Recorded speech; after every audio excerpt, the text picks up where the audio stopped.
Hello everyone, welcome to a very special edition of NoDQ Live here in San Francisco, California. I am being joined by two people that have been part of NoDQ.com but never on video with me in person at the same time. So let's go ahead and introduce them real quick. First of all, he's been part of NoDQ.com for a long time. He has done videos, he has ranted on Brock Lesnar ending The Undertaker's streak at WrestleMania. He has done a lot of content over the years. Robert, aka Mr. Spiffy. How's it going, brother? I'm doing all right. As you can tell, my voice is burnt out. Cold plus New Japan Pro Wrestling. And also being joined by somebody who has been part of the NoDQ panel as of late. Cindy is here with us today. Finally, we are here in person together doing a video. How's it going, Cindy? I'm doing pretty good. How about you, Aaron? I'm doing wonderful. Glad to have you guys here with me to talk about New Japan. It's magic. TJS is in the chat room. He says, too sweet me, Cindy. Too sweet, brother. All right, so we were obviously at New Japan tonight at the Cow Palace. I was not part of the wrestling media. I was just there watching the show with friends and having a good time. This was my first New Japan show, as all of us can say. Yep. And this was my first event at the Cow Palace, which was pretty cool because it's a historic wrestling venue going back to the territory days, of course, and then many WWE classics, WCW pay-per-views. Super Brawl was held there several years. We had Eddie Guerrero winning the WWE title from Brock Lesnar. Lots of big events happened at the Cow Palace, and you have some history with that venue. Yeah, I mean, the Cow Palace for me was the location, the very first event I ever attended, which featured Bret Hart versus Yokozuna inside of a steel cage for the WWF Championship, late 1993. Also, I was fourth row floor for Eddie beating Brock, so that was awesome. Yeah, that was pretty cool. Now, that was definitely a very memorable moment in WWE history. Now, tonight's show, it was not sold out, to answer your question, but they still had a respectable turnout. I would say maybe 5,000 to 6,000 people. Wrestling capacity, according to the venue, is 14,000. So quite a bit from a sellout, but still a respectable crowd and a very hot crowd.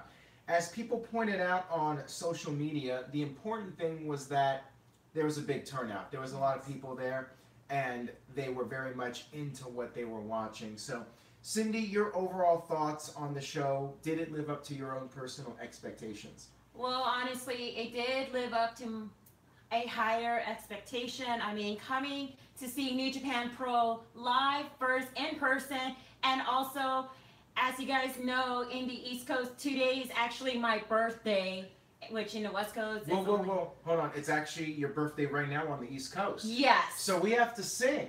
Oh my God. Happy birthday to you. Happy birthday to you. Ooh, yeah! All right, the rating's either going really high or really low right now. All right, so what's that other song you know? This is your birthday song. It isn't very long. Yeah, dig it. All right. Thank you Everyone's so much. wishing you a happy birthday in the chat. Well, Woo! thank you so much, guys. It means a lot to me. I mean, well, to surprise you guys, know, I'm turning 29. I know, I don't look like my age, but hey, it's nothing new. And next year she's turning 29 also. Totally. I'm turning 29 this November. I've been turning 29 for 7 years, 20 8 years. Oh, 7, only 7. Okay. Yeah. All right, so let's talk about New Japan since we're talking about birthdays so much. You had a great time. We all had a great time. Yeah. What was the match of the night? By the way, real quick, before I get your guys' opinions on that, yes, the Young Bucks did compete, and they did have a hell of a match. Oh, yeah. Your thoughts on the Young Bucks tonight? Well, the IWGP Tag Team title match was by far outstanding, like with Matt and Nick Jackson giving their all they got, especially with their amazing super kick to LIJ, Evil, and Sonata, and especially to that finisher with the Meltzer driver. Spot on. Perfect. He was there, by the way. Yeah. I did not see him, but I did It's a see good a thing. lot of NoDQ visitors, so shout out to everybody that approached me at the event. There was a whole group of wrestling media, and I was like the one person not involved, but, you know. I I wanted to do my own thing, hang out with you guys, and that was more important to me. So, you know, I still covered the event, and we're here doing the video talking about it. So I guess that's gonna have to do. So Robert, your thoughts on the Young Bucks match? Any thoughts you had regarding them, and if you think they have real potential to succeed in WWE? Well, the Bucks, in a general sense, I think that they could succeed in the WWE if the right people are booking them. Let's be perfectly honest, Vince has proven time and time again he does not like tag teams. And the last thing we want to see is Matt and Nick fighting each other. That's just not where we want to go with this. So, honestly, I think they're better off staying where they are. They're making bang for their buck. And I think recently I was watching a couple videos and people made the point that the indie scene would actually take 2 steps backwards if people like Cody and the Bucks went to WWE, because they're leading that forward charge to keep to bring back the territories and bring back strong indie wrestling and bring something that the WWE so desperately needs: competition. Yeah, well, TJS says the Revival greater than the Young Bucks. No, disagree. You know, it depends. It's a matter of style. Truth be told, I actually like the Revival more than I like the Bucks. Simply, now, I will say I like the NXT version of the Revival more than the Bucks, because when they were allowed to work the way they did, that was awesome. I mean, you could actually pop DIY out and put in the Bucks, and you would have had a very similar matchup, like what they had at NXT. So there's the possibility for great rivalry there. I just don't think that the WWE management, as it stands, would bring it to fruition. All right, well, let's talk about the match that some people think was the match of the night. I actually think my favorite match was the one with the Lucha guy. Who is he? So it was for the IWGP Junior Heavyweight title match, which is the New Japan Pro Wrestling version of the Cruiserweight, which you have is the champ Takahashi representing LIJ versus Dragon Lee. So if you guys know Dragon Lee, he is from CMLL. And also to you guys in the Bay Area, he was in All Pro Wrestling Revolution presents Kings of Indies 2018, where he won the Kings of Indies tournament. So that was the championship belt he carried to the ring tonight. That match was intense. I mean, they were suplexing each other all around the ring, and the crowd actually gave them a standing ovation at one point. TGS says, I cannot learn all these damn wrestlers. I mean, there's so many wrestlers out there between WWE, New Japan, Ring of Honor, and all the other indie promotions, Lucha Underground, Impact Wrestling. Nobody cares about Impact Wrestling, but whatever. It's so true. So your thoughts on the match? Any criticism of it? I don't give it a lot of criticism, but I think the hardest part for me was that it was really hard to tell who was the face and who was the heel. Yeah, I mean, that was one issue I had with a lot of the matches on the show. It felt like you really could not tell who was the heel and who was the face, and the crowd really did not make things better. Like, I think, what was it, where the crowd was booing, Jay White. Maybe because they were upset that the match was going to end. They wanted it to keep going, so they were cheering for the heel when he kicked out of the move or whatever. I'm like, really, guys? Come on. And I guess there's a certain amount. I'll give them credit. New Japan handles the whole face and heel prospect better than, say, Ring of Honor does. Ring of Honor is still a giant spot fest. Fight me.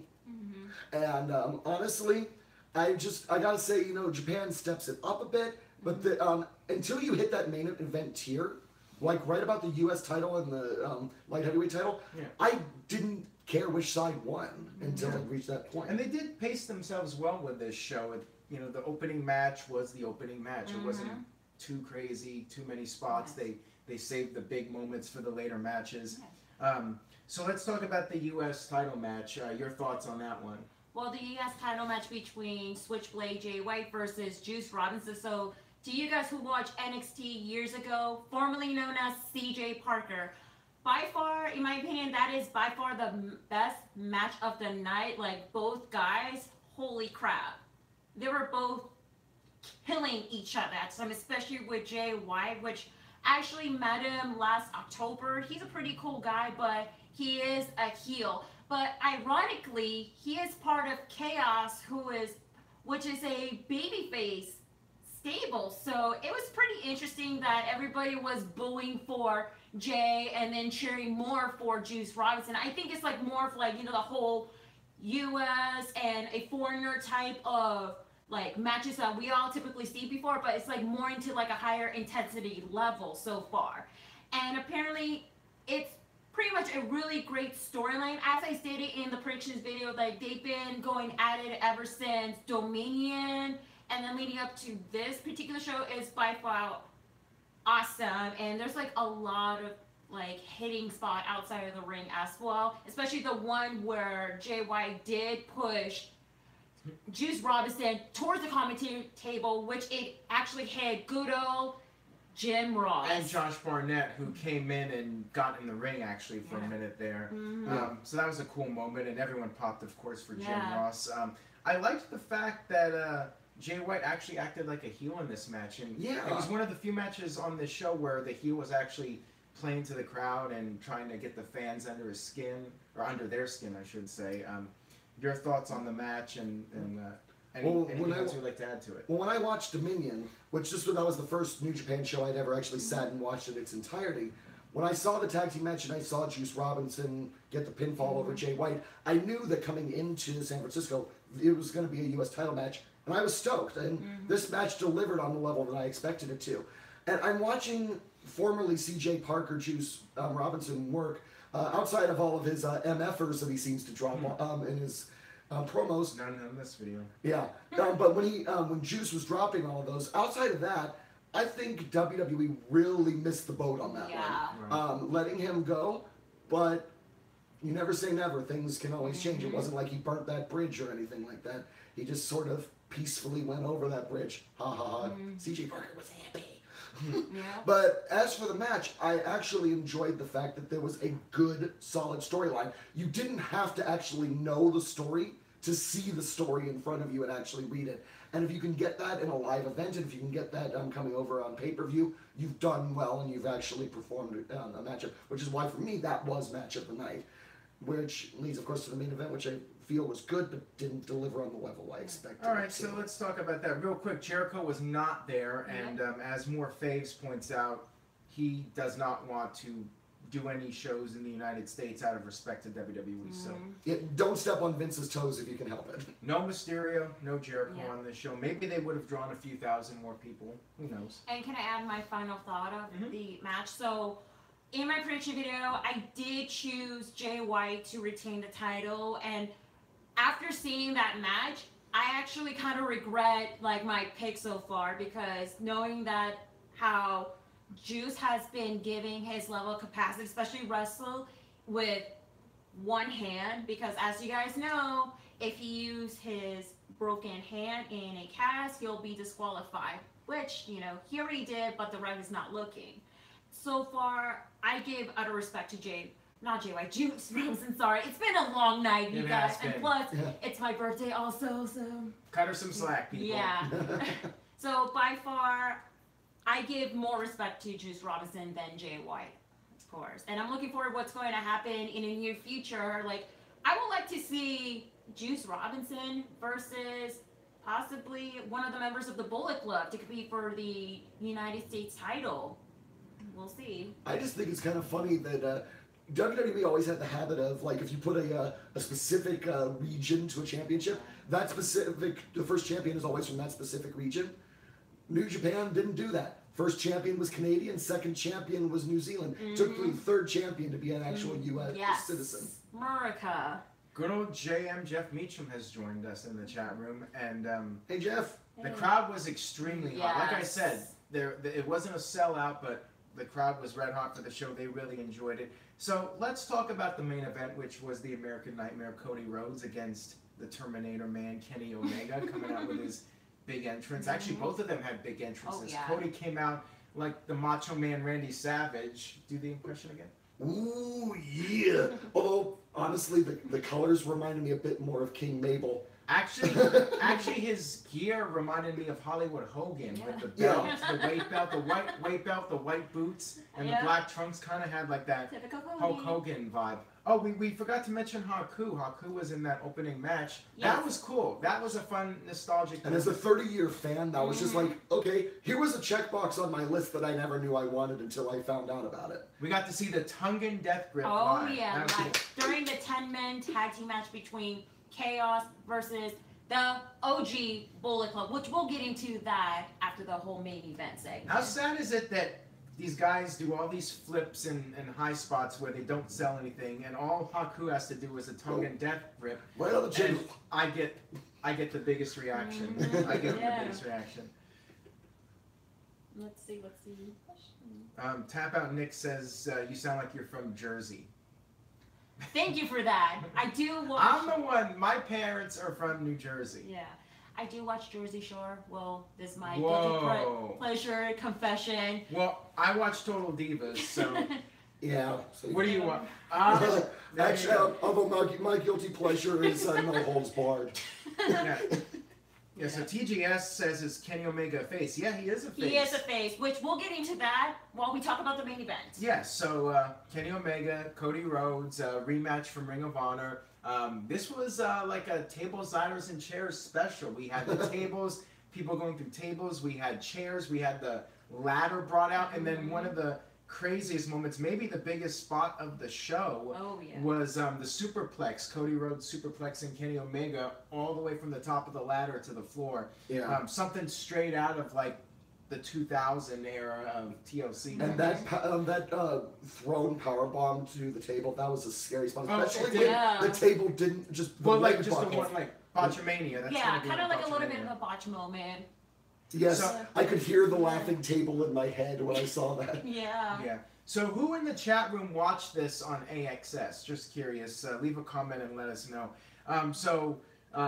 As we expected, Kenny Omega did retain the title, and then there was some shenanigans afterwards. So tell us about it. So after the match, and yeah, unfortunately Cody lost, which I'm not happy about that, but oh well. Afterwards, the OG Bullet Club did come into the ring, and Tonga already started attacking Kenny while it was Tonga Loa, formerly known as Camacho, and I think it was also Yojiro or Chase.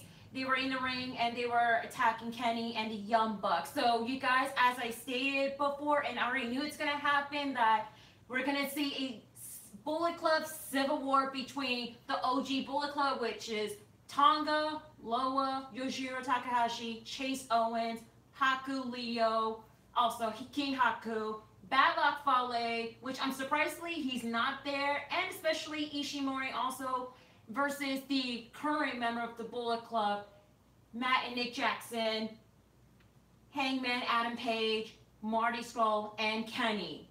And so the question is, will leave Cody?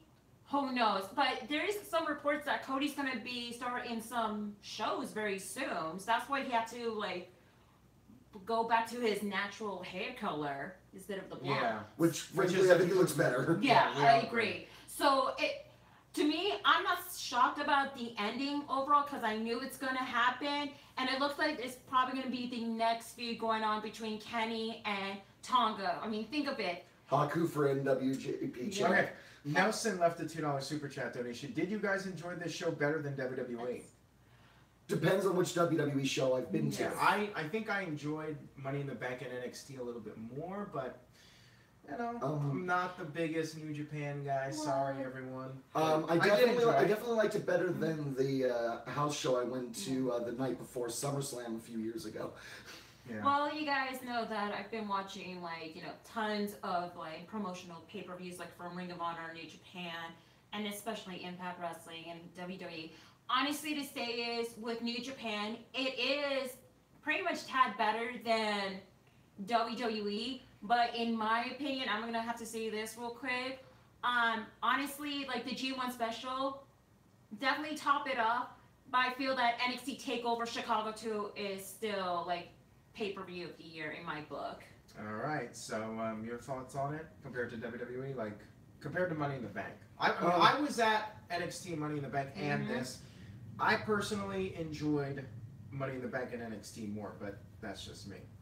Well, it's a little harder for me because unlike my lady over here, she is much more involved in the storyline than I am. So I'm much more involved in the storyline for WWE. I've been the slave to Vince McMahon for 33 years. It is what it is. So for me, when I understand the story and I understand what's going on, I'm better into it. So I enjoyed NXT more, but this was definitely an experience I wouldn't trade for anything. Oh yeah, so definitely. And you know, it's definitely one of those things that I feel good about.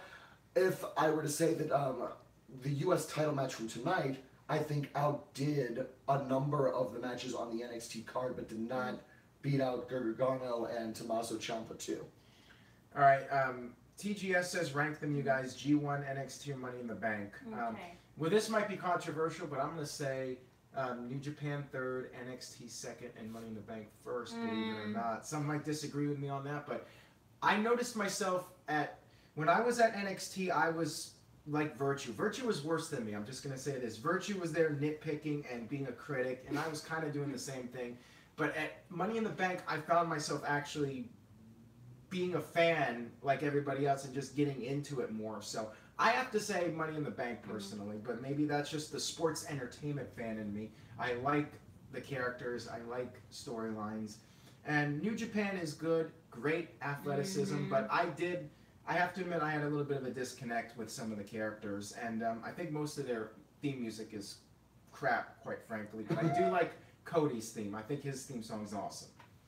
So, you want to go and rank them? Okay, so third place, of course, they have to be Money in the Bank, because if you guys saw on the review video that I was even impressed with some of the matches, especially how the outcome turns out, like with each of the matches. But don't get me wrong, I was enjoying the Miss Money in the Bank ladder match because of Alexa Bliss won and all that.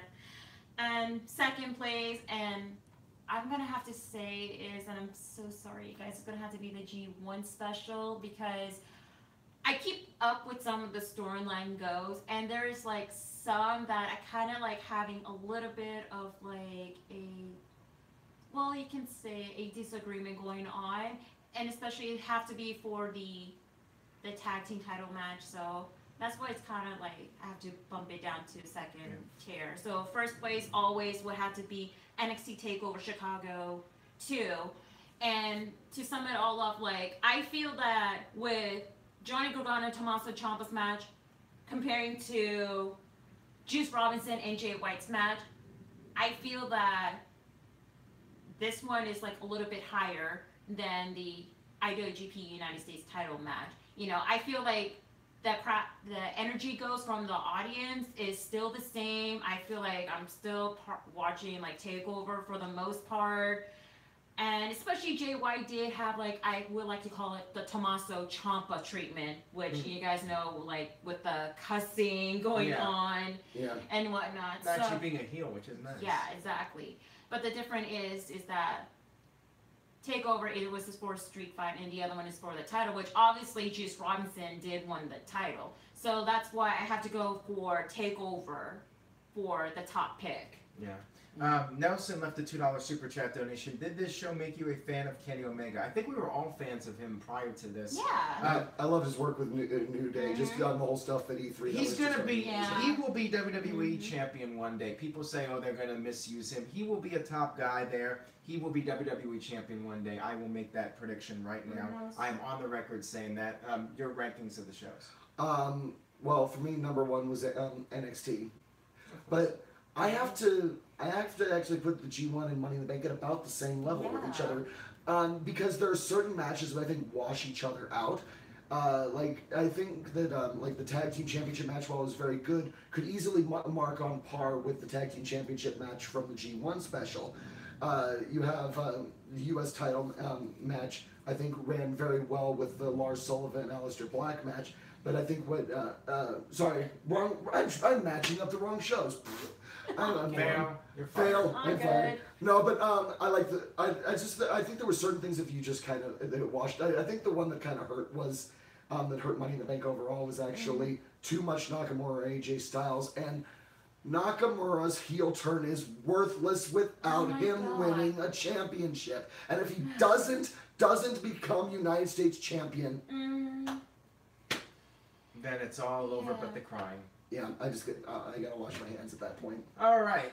You know, one other cool thing at the show, they showed all the different New Japan champions, the IWGP World Champions, including Brock Lesnar, who got a very yeah. So now we'll segue into Lesnar. Yeah. Lesnar showed up at UFC 226 tonight, and I did not see the actual promo, but I did see a video of him coming out, and he was dressed in a suit, and apparently he cut this shoot promo saying he was coming for DC, whichever guy that is. With or without Paulie? I don't believe Paul Heyman was there, but I could be wrong. I just saw the clip of him walking in the crowd or whatnot. So yeah, Brock Lesnar showed up at UFC tonight, and now the speculation is that Lesnar has re-entered the drug testing pool and will possibly be fighting early next year. I think he has to be in the pool for about 6 months. So Cindy, your thoughts on Brock Lesnar, and is this a surprise to you? Honestly, I'm not surprised at all. Like as I stated before, I don't care less about Brock Lesnar, especially the fact that we all know that he's going to be coming back to UFC. So the question is, what's going to happen next with the Universal title? For me, I just don't care anymore about it. I just wish that the Universal title better just switch to like a rightful full-time wrestler. And for a fact that if Brock is still going to continue to defend his title, then, like I said before, it's going to already lost his credit base. So I'm not too surprised at all. So pretty much his career in UFC would be by far better than his run in WWE. Yeah, your thoughts? Well, when it comes to the Universal title, I am a ridiculous conspiracy theorist. And it comes down to two things. One of two things is going to happen. The more logical one is the Universal title is going to be stripped and will probably be phased out. And then eventually the WWE champion will just switch between the two brands. Because, I mean, heck, with the combination of the pay-per-views, how long are we going to have separate brands to begin with? The brand switch has already kind of been left in the dumpster to begin with, so why do we care? It's not going to last. Ryan said the Universal title is going to be carried into the Octagon. Didn't you have an idea? Yeah. And let me say this. I want this on video. I want this on record as stating, simply because it's so ridiculous that it just might happen. If somehow Vince McMahon and Dana White sat down and made this happen, I'm okay with this. At UFC 226... 235 or whatever. 2,673,180. Brock Lesnar will, win or lose in his matchup, will be standing there. The ref will do the hand raise thing that they do. Whoever wins, blah, blah, blah. The Octagon opens up. In comes Braun Strowman with a WWE referee.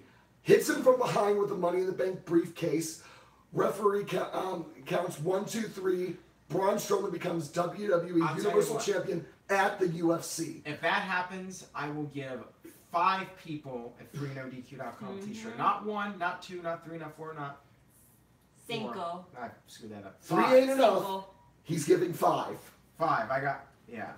All right, so Nelson left another $2 super chat donation. Just in case you're not up on UFC, DC might have a shot. So yeah, there's some sort of tease for those two. Daniel Cormier, however you pronounce his name. I'm actually not familiar with him at all. I follow UFC even less than New Japan, so this is out of my area of expertise. Yeah, don't ask me about UFC. I like my fake fighting, thank you.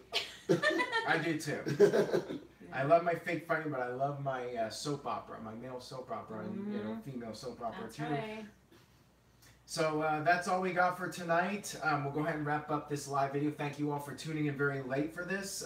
Let's do the plugs real quick. Cindy, you want to go first with your plugs? Well, you guys can follow me at NoDQ.com/Cindy. That's going to take you directly to my Twitter post. And again, thank you so much for tuning into my live results for New Japan Pro Wrestling presents the G1 Special. Also, make sure to follow me at simply_C_OK on Instagram and on my YouTube channel as well, which is like strictly independent wrestling, but also I do music video reaction to like music video featuring some wrestlers as well. And don't forget, just head on to prowrestlingtees.com/NoDQ so you guys can purchase my own magical world of Cindy. It's her birthday, so pick up a shirt. That's right. Support some love and bring some magic. Absolutely.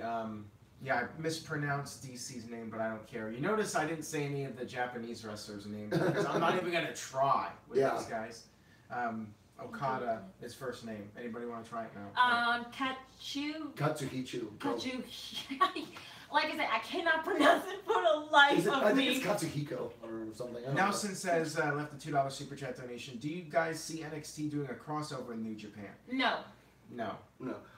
With Evolve, yes. Yeah. NXT, no. All right, your plugs. All right, well, I'm sorry, I'm a little more dormant than other people at this time simply because wrestling has burnt me out, but this is why I come to shows like this, to make myself some love and get myself feeling better about being a wrestling fan again. But you can check me out on YouTube, Mr. Spiffy, easy enough to find. I am also at Mr. Spiffy on Twitter, although I'm not exceptionally active. And you can also find me on NoDQ.com. I post periodically. Yes. Kazuchika. Kazuchika. Did I do that right? Or no? Kazuchika Okada.